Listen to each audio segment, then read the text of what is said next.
Hey, what's going on guys, it's FPL Yusuf here and welcome back to another video on my YouTube channel. Today I'm going to bring you guys the best forwards for this coming season in the FPL. We're going to cover all price ranges. We're going to go from the really premiums, the expensive strikers, all the way down to the cheapest options. We're going to go through each one, just seeing who's got the upside, who sort of brings most to the table. And we'll just discuss kind of what is the best balance for our teams for this coming season. Do we go for the more premium ones or do we go for a cheap one and try and spread the money elsewhere? So I do hope you guys enjoyed this video. If you do, please don't forget to drop a thumbs up and subscribe down below. But without further ado, let's just jump straight into it.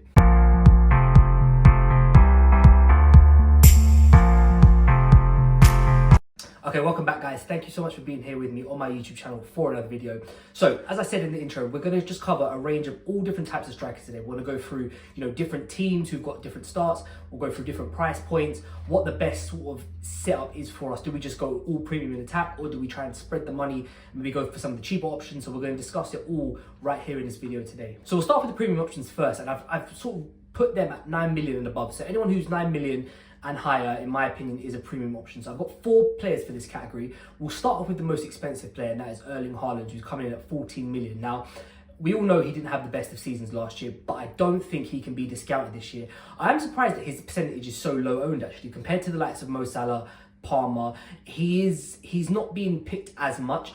And I think that may be due to just obviously the fact that something sort of gives somewhere, right? Someone's got to be able to miss out. And obviously midfielders with the upside of the extra point for the goals, extra point for the clean sheet.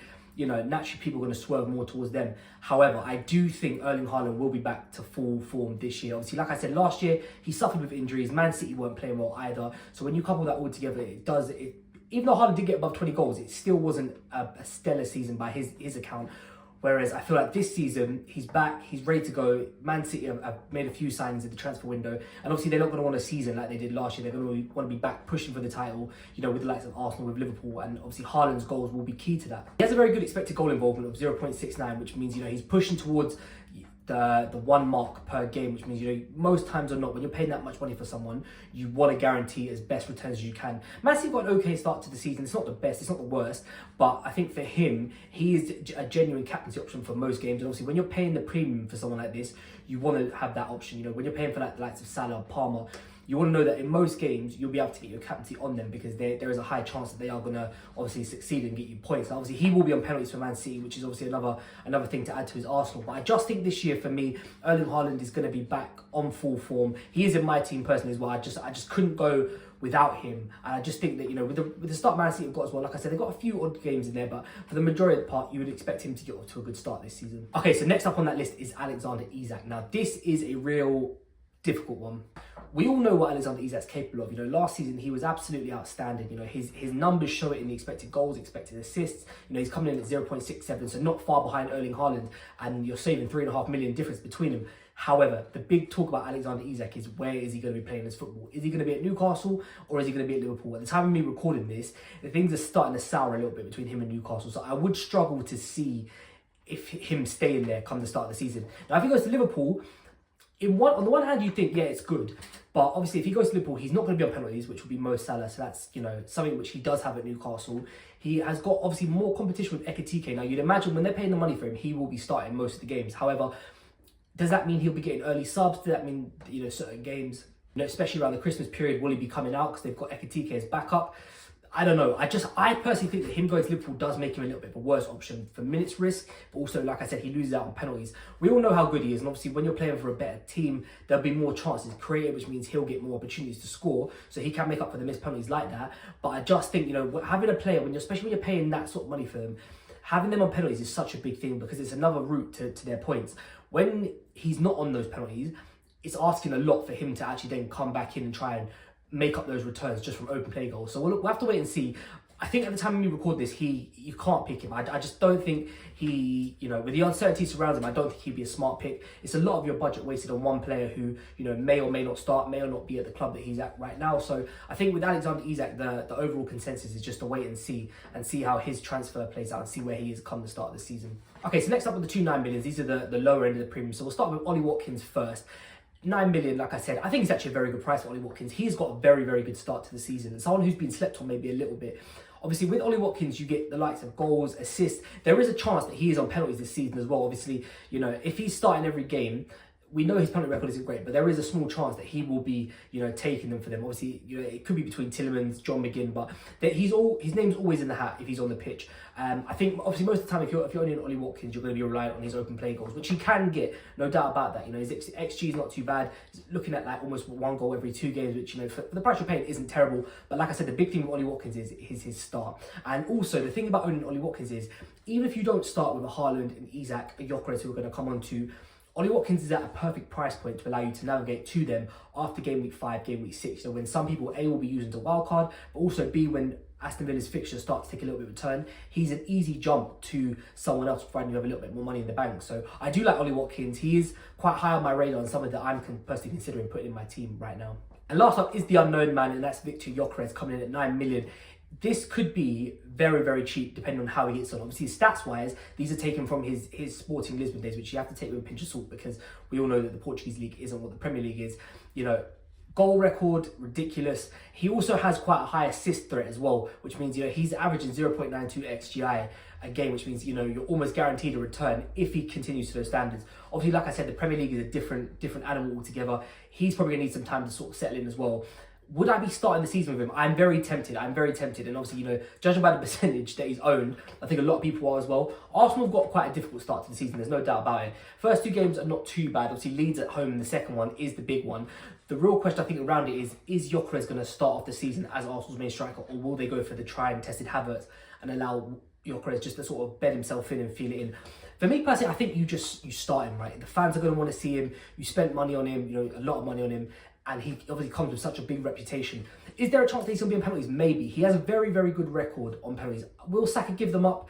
I'm not sure. Arteta did talk about him in one of his press conferences, I think it was last week, where he was saying that, if he needs to, he'll step in. But I think penalties at Arsenal will be either between Saka and Gyökeres. So I think in my current draft, which I'm going to bring out later on this week, I do actually own both of them in there. So it's always good just to cover, but I think Gyökeres, just for the goal scoring instinct, I think 9 million could be a very good price, providing he hits the heights of what we expect of him. Right, so let's come on to that sort of just above middle price range, and that's 8.5 to 8 million. So we'll start off with Hugo Ekitike. Now, at the time we record this, Alexander Isak is still at Newcastle, which means Ekitike is Liverpool's main number 9. Now, if Liverpool don't sign Isak and Ekitike stays as the main man, I do like him. 8.5 million, that Liverpool attack is very, very good. He's going to get chances, no doubt about that. Liverpool have got an okay start to the season. It's a little bit tricky, same as Arsenal. Obviously, when you're playing in a team like Liverpool, they will create chances.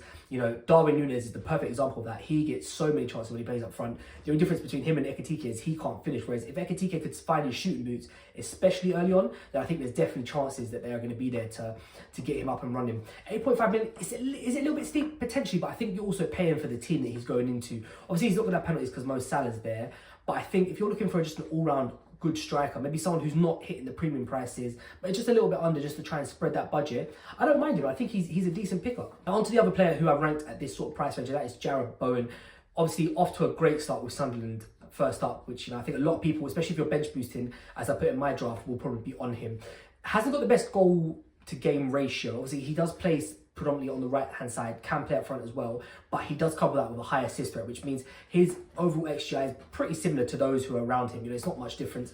Obviously, like I said, not getting the extra point for a goal this year as he's a forward now, which does dampen him a little bit, but I just think, with the bonus points, and he is a bonus points magnet, I do think that, there is value in his price, but also there's a potential that he is on penalties as well. We'll have to keep an eye on that. I don't think he's got the best penalty record, but it's one to keep an eye on. And like I said, if you don't want to pay those premium prices for the likes of Haaland, Isak, even Watkins and Gyökeres, $1 million saving can go a long way in your team. So yeah, I do like those middle price strikers. Okay, so now we've got the big section, and this is the section which I think a lot of people will be looking at, and that is the 7.5 million strikers. So we'll start with Kai Havertz first.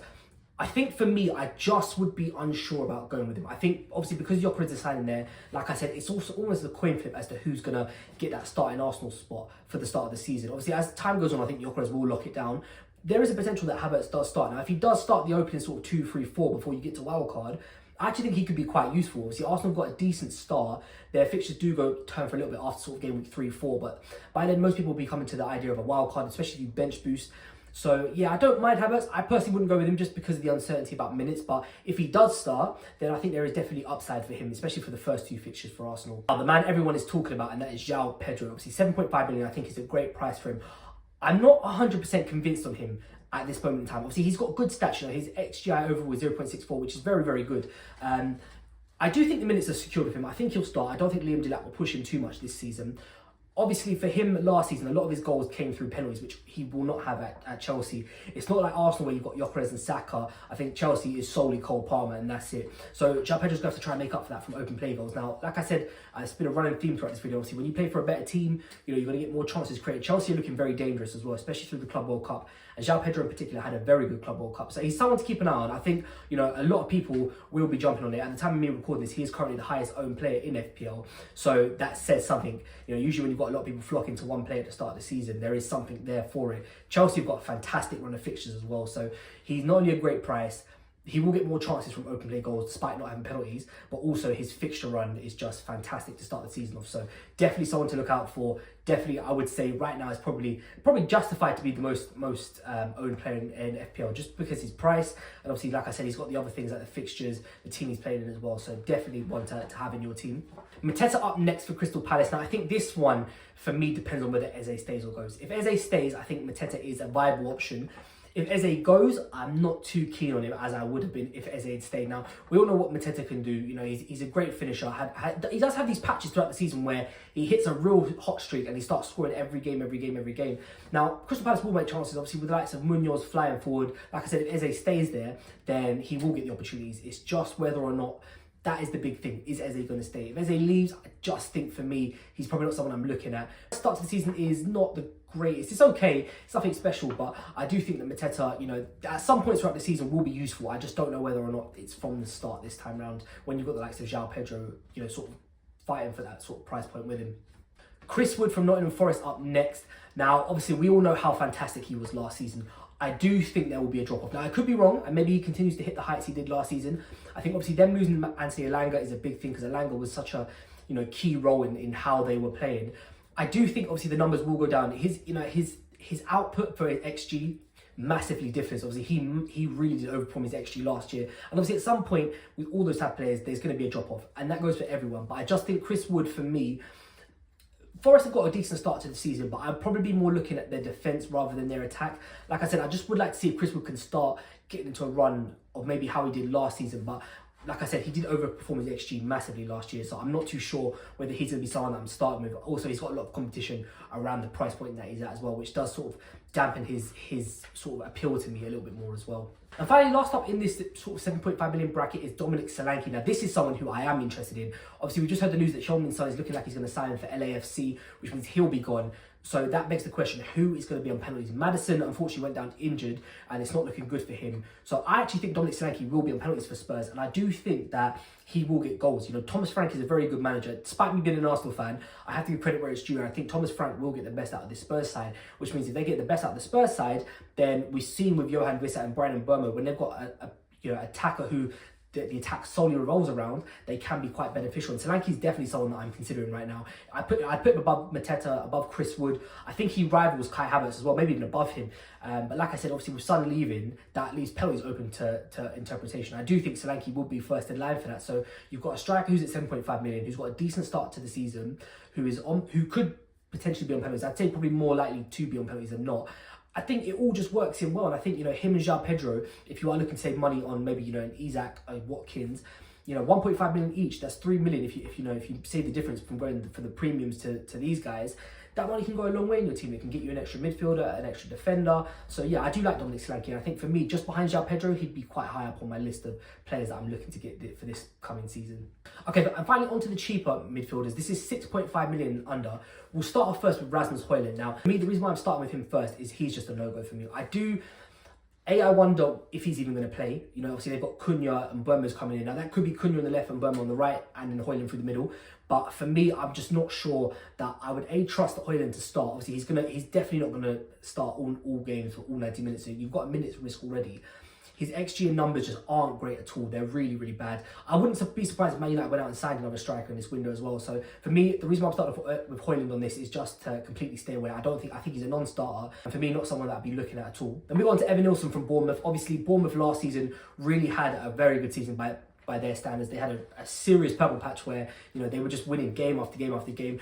Will they replicate that again this season? I'm not sure. Obviously, again, with these sort of things, sometimes teams just hit form for a certain period and then it sort of drops off, as with everything. But I do think Evan Nilsson has got quite a high upside to him, averaging nearly a goal every 2 games, which isn't bad by all means. Coming at 6.5 million, I think he's quite good value for money. So yeah, I think there'll be periods throughout the season, like I said, for a few others where we do look to the likes of Evan Nilsson, but I just think maybe at the start of the season, there might be just other players who are better value currently right now. Raul Jimenez up next, probably will be Fulham's main striker this season. I'm not sure about him either. Obviously, if you're really looking to try and save budget, then, these players will be viable in certain aspects. I would probably end up waiting for a nice little run of fixtures for these type of players, especially because you're paying so little for them. I think you probably want to try and maximise their upside, and their upside will be against, sort of relegated sides, teams who are sort of around the mid to bottom half of the table. So yeah, Raul Jimenez is not a bad striker at all. He's on penalties for Fulham as well, which does give him that upside. Not really a prolific goal scorer in the sense that he gets sort of multiple goals a game. With him, it's usually a goal, but then he always couples that with 3 bonus points. So if you're looking for a bonus points magnet up front, maybe at a little bit of a cheaper price, then I think he's definitely a great shout. But I just think for me, there are other options. And, if there's a million difference between him and the likes of João Pedro and Solanke, I think I'd rather just try and find that extra mil and just go for, the likes of Demlot over the likes of Raul Jimenez. But like I said, if you are strapped for money and, cash is tight in your team, he's not a bad option. And finally, last but not least, a player who we haven't really seen much of, and that is Igor Thiago. Obviously, Brentford spent, a club record fee last year to sign him, but he has been injured for pretty much most of the year, which is why his stats are showing this. So I wouldn't even take that into consideration. Obviously, I think he will get minutes, and I think he will start to become Brentford's number 1. Even if that means Johan Wissa moving out to the wing, or if Johan Wissa leaves, then he definitely will be Brentford's number 1. But I think there will be a place for him this year. Obviously, like I said, with last year, he suffered with a lot of injuries, which didn't help his cause. But I think that he's a decent striker. When you've seen him play, for Brentford, he has looked like he's got good physical attributes which suit the Premier League. It's just he's never had a run of games, obviously due to the injury. So looking forward to see how he gets on this year, and we'll have to wait and see. But I think he's probably at the bottom of the list just because obviously he's come back from a long injury and we just don't really know too much about him at the moment. But that completes the cheaper options for the strikers, and that's all the strikers there. Okay, thank you guys so much for watching this video. If you have enjoyed it, don't forget to drop a thumbs up and subscribe down below. I will be back again sort of midweek this week with a midfielder video, and then towards the back end of this week we'll have a defender video, and defender and goalkeeper, we'll couple it together. And on the weekend I'll be showing you guys what my current draft is looking like. It's very different from my original draft that I put up a couple of weeks ago, so stay tuned for that. But as always, thank you guys so much for your support on these recent videos. We're just getting back into the swing of things with FPL, so hopefully, fingers crossed, the content will be coming thick and fast, and we'll just be ready for that game week deadline start, which is in about 2 weeks time now, so not long to go. But as always, thank you so much for watching this video. If you have enjoyed it, please don't forget to drop a thumbs up and subscribe down below, and I'll catch you guys next time.